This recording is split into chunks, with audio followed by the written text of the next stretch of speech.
Good evening, class. I am Cameron McCullough Jr.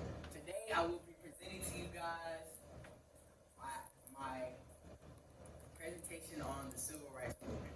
Now, to begin with, wouldn't you all agree with Martin Luther King whenever he said that a lack of equality anywhere is a threat to equality everywhere? Now, our studies show that we have gotten from our survey that everyone here believes that regardless of the colors of someone's skin, they should be treated fairly. And today, I will be giving you guys a nice, good old presentation on the Civil Rights Movement, why the Civil Rights Movement existed, who were the main characters of the Civil Rights Movement, and how it can better and how it's still benefiting us to this day. So let's go ahead and get started. So a lot of people are wondering, what was the Civil Rights Movement? Well, the Civil Rights Movement, it started during the 1950s. It happened after World War II, whenever slavery was abolished. A lot of colored people, African Americans, Black Americans especially, they were still being treated bad, especially inside the South. And some of those main treatings of bad were, we had the Jim Crow laws, the Rosa Parks incident, and white supremacy. So the Jim Crow laws, they actually stopped interracial marriage. So they say, say you're like a black person, and you wanted to basically go ahead and have a white wife or something. They basically stopped that from happening. The KKK, what actually happened with the KKK, one of the biggest reasons why the Civil Rights Movement was started as far as the KKK is because a lot of people don't know this, the KKK actually had some political support. So what that means is there were actually brawls and protests against, the KKK and black activists, and sometimes some of the people actually went against each other, and the police actually backed the KKK. So with that being said, that was actually more of a starting for the Civil Rights Movement. Now, who were the main figures of the Civil Rights Movement? We have Thurgood Marshall, Martin Luther King, of course, and last but not least, Rosa Parks. Now, these are three main beneficial figures. Y'all are probably wondering, well, what did these figures do for the Civil Rights Movement? Well, let's go ahead and go and see what they did. So, Thurgood Marshall, he was actually a lawyer. He was actually one of the first lawyers to actually go ahead and dismantle the Jim Crow laws. He also served on the Supreme Court.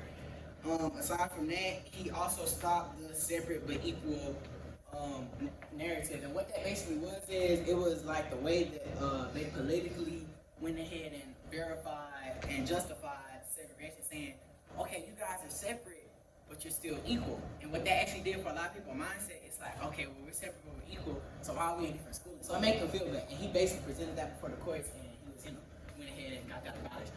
Martin Luther King, of course, we all know he had a lot of nice contributions to the Civil Rights Movement.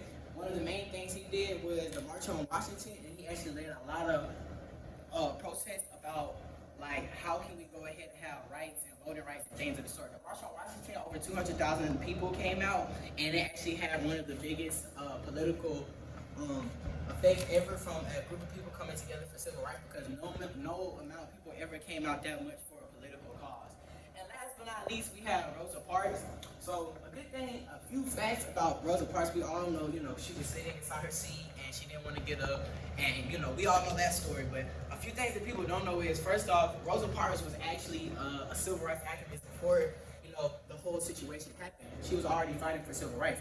But another thing, one of the main things that actually made Rosa Parks actually not get out her seat was the recent killing of Emmett Till. Emmett Till was a young black boy, anywhere from 15 to 17, and he had whistled at a white woman, and he was hung for that. And Rosa Parks, that kind of upset her spirit.